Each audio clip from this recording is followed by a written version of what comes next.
Everyone, welcome to the digital law classes. तो आज की इस वीडियो में हम समझेंगे बेसिकली प्लेंट क्या होती है, रिटन स्टेटमेंट क्या होता है, what are the rules of written statement and plaint. Before starting a plaint and written statement, first we have to aware about who is plaintiff and who is defendant. Basically जो plaint file होती है वो कौन file करता है? Plaint को जो file करता है वो होता है प्लेंटिफ, एंड डिफेंडेंट जो है वो रिटन स्टेटमेंट फाइल करता है।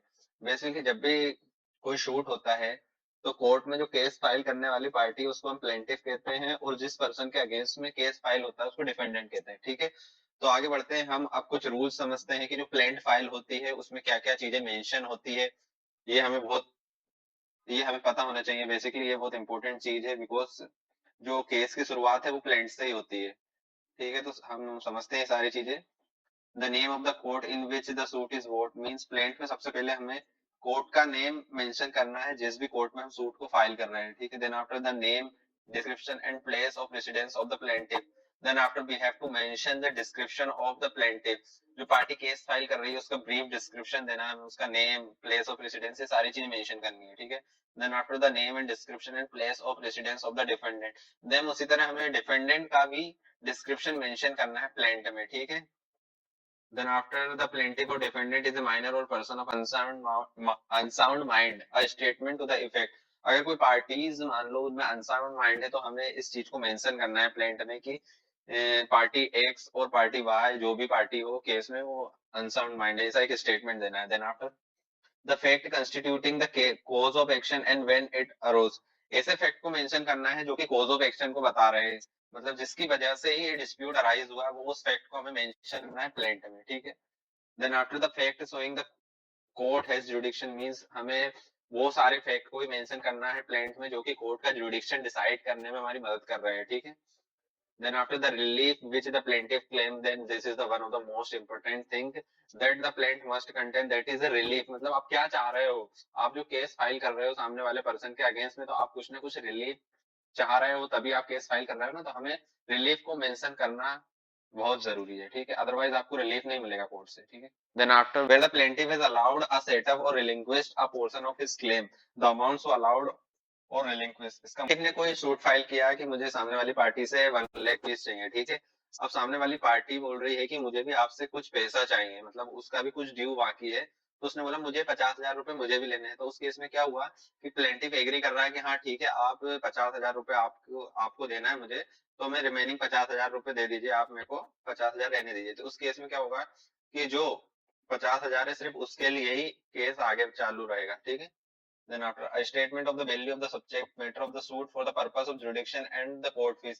आपको एक स्टेटमेंट देना है कि आपका जो सूट है वो सूट है, आपने मान लो किसी प्रॉपर्टी से रिलेटेड फाइल किया है या किसी मॉनेटरी टर्म में किसी से कुछ पैसा लेना है, तो आपको उस प्रॉपर्टी की वैल्यू मेंशन करनी है ताकि आप इजीली कोर्ट फीस को फाइंड आउट कर सके, क्योंकि जब भी हम कोर्ट में केस फाइल करते हैं हमें कोर्ट फीस पे करनी पड़ती है। ठीक है, देन आफ्टर अब हम बात करते हैं return statement. Basically return statement क्या होता है कि जब भी प्लेंट फाइल करता है कोर्ट में, तो उस केस में क्या होता है कि कोर्ट एक समन इश्यू करता है डिफेंडेंट को, ताकि डिफेंडेंट रिटर्न स्टेटमेंट फाइल करे और कोर्ट में प्रेजेंट हो। ठीक है, तो आज ही समझते हैं हम आगे रिटर्न स्टेटमेंट क्या होता है।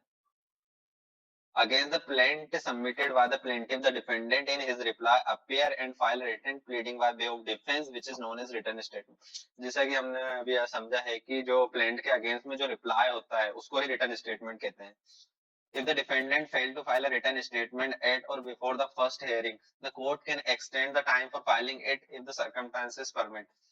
इसका मतलब क्या हुआ कि अगर मान लो आपने कोर्ट में केस फाइल किया, ठीक है, प्लेंटिफ ने, एंड कोर्ट ने समन इशू करा, एंड जो डिफेंडेंट है वो रिटर्न स्टेटमेंट फाइल कर नहीं पाया किसी वजह से, जो डिफेंडेंट है वो रिटर्न स्टेटमेंट फाइल नहीं कर पाया किसी रीजन से, तो उस केस में उसको एक्सटेंशन मिल सकती है अगर कोर्ट को लगता है कि कुछ जेन्युइन रीजन है उस केस में।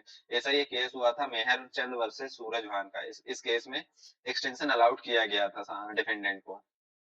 नेक्स्ट हम चलते हैं, a subsequent pleading filed by the plaintiff either in reply to a defendant claim set up or with leave of the court in answer to defendant plea in defense is also called replication or rejoinder। इसका मतलब क्या होता है कि basically जब plaintiff plaint file करता है, then court समन issue करता है, देन डिफेंडेंट को रिटर्न स्टेटमेंट फाइल करनी पड़ती है।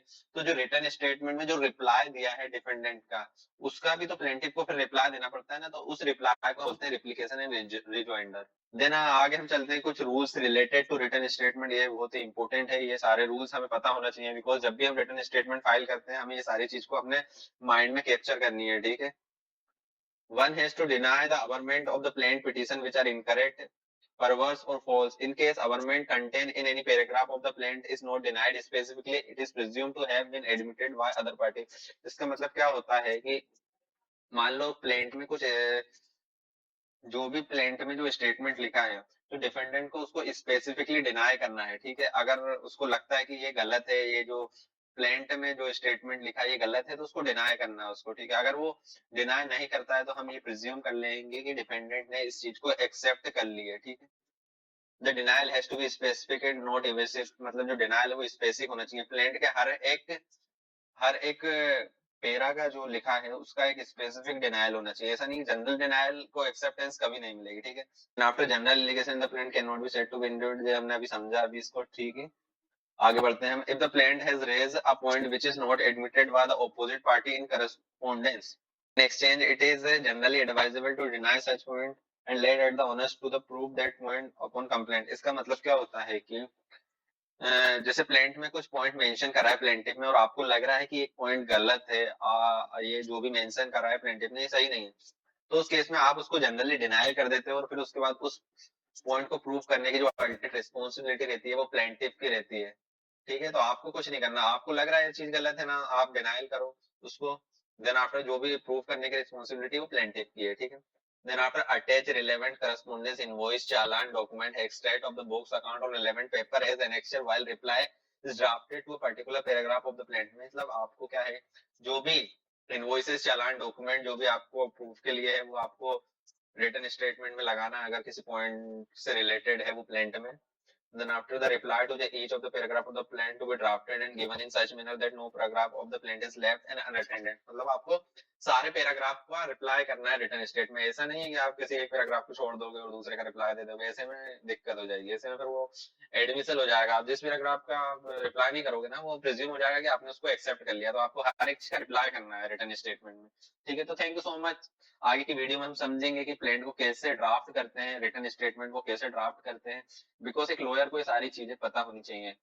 जब वो कोर्ट में केस फाइल करते हैं तो उन्हें ये सारी चीजों को अपने माइंड में रखनी चाहिए, ठीक है। Thank you so much. ऐसी वीडियो आगे और देखते रहिए और चैनल को सब्सक्राइब करिए, फॉलो करिए।